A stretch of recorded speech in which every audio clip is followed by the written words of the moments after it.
कोई लाख करे चतुराई, करम का लेख मिठे न रे भाई। नमस्ते दोस्तों, खमा गणी। एक गांव के अंदर एक बार बहुत ज्यादा उफान पर एक नदी आ गई। अब गांव के सभी लोगों को सुरक्षित रूप से बाहर भी निकलना था और निकलने का एकमात्र रास्ता उस नदी को पार करने का था। और नदी पार करने के लिए उस गांव में जो एक मल्लाह था, नाविक था, उसके पास एक ही नाव थी। उसने भरसक प्रयास करा, गांव के जितने लोगों को वो अपनी नाव में सरलता के साथ ले जा सकता था वो ले गया।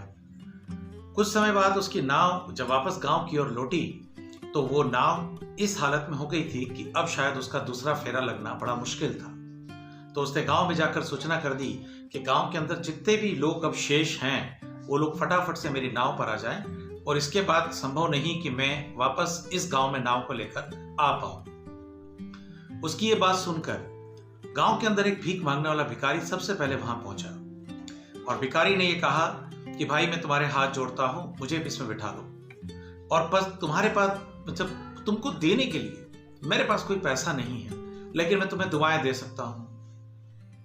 नाविक ने सोचा, ठीक है, तुम थोड़ा सा साइड बैठ जाओ, गांव के और भी लोग आ जाएं, जब उसमें कोई एक जगह खाली रह जाएगी मैं तुमको बिठा लूंगा। गांव के लोग आते गए, जो लोग शेष थे बैठने लगे, एक जगह खाली रह गई। उसने उस भिखारी को बोला कि आ जाओ, अब तुम बैठ जाओ। तभी अचानक पीछे से एक आवाज आई कि भाई रुको, मैं आ रहा हूं। सबने देखा कि गांव का जमींदार चला आ रहा है। अब सीट तो एक थी, बैठने के लिए दो लोग हो गए।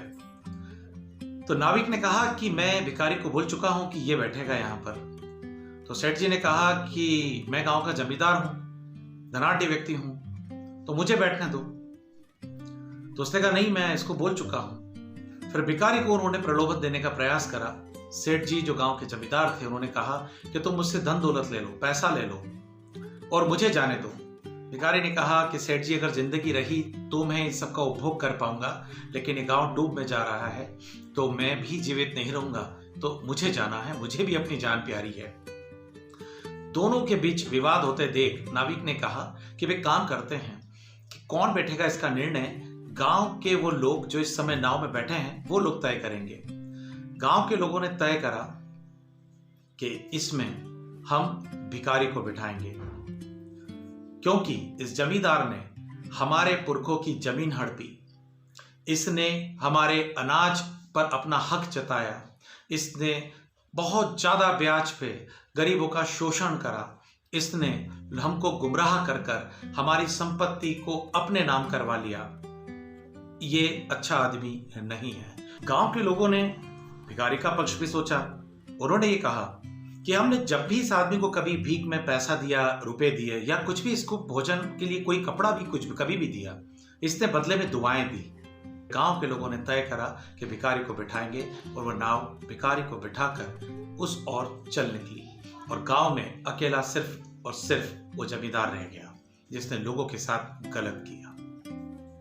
मोरल ऑफ द स्टोरी यह है दोस्त कि आपके अच्छे बुरे, सही गलत, पाप पुण्य सबका लेखा जोखा तय होता है और इस बात पर निर्भर करता है कि आपका लोगों के साथ व्यवहार, रवैया कैसा है, क्योंकि हर चीज बही खाते में लिखी नहीं जाती, कुछ दिल दिमाग में भी पटल पे अंकित होती है। इसीलिए किसी के लिए अच्छा करें, बेहतर करें, ताकि आपके खाते में कुछ अच्छी चीज जुड़ सके।